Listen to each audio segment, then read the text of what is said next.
এই বাজারটা জেলা শান্তশিষ্ট, আসলে এটা সাধারণ মানুষের লাগি মরণ ফাঁদ। পুরা ভিডিও দেখলে বুঝতে পারবা। এখন বর্তমানে আমি আছি বিশ্বনাথ নতুন বাজার, যাইরাম নতুন বাজার মুরুগাটা। আপনার লগে গপ করে আমি জায়গা মতো আইয়া পৌঁছে গেছি। সকালকুর টাইম থাকার কারণে এই বাজারটা একবারে শান্তশিষ্ট।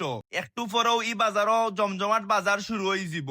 আপনারা অবগতির লাগি জানাই যে এই বাজার তনে বিশ্বনাথ থানার প্রায় 66% মুরুগর চাহিদা পূরণ করা হয়। কিন্তু দুঃখজনক বিষয় লগে এটা একটা ঐতিহাসিক বাজার হইলেও এই বাজারও যাওয়া তো দূরের কথা, এই রাস্তা বাজাইতো মানুষের শতবার চিন্তা করে। এই বাজারটা যেহেতু বাসিয়া নদীর ফারও পড়ছে এবং দুইটা পারে মিলত করার লাগি যে ছোট একটা ব্রিজ ব্যবহার করে আউটো ও বাজারের লগে পড়ছে, এর লাগি মানুষ বাধ্যতামূলক কি রাস্তা পায়ে যাওয়া লাগে। আর মুরগর চাহিদা হইলে তো এখানে আইতো হইব বাধ্যতামূলক। আমি এখানে কোনো ফেক ভিডিও দিলাম না, আমি আপনারা ফুললি ডেমো দেখাইলাম সকালকুর ভিউ।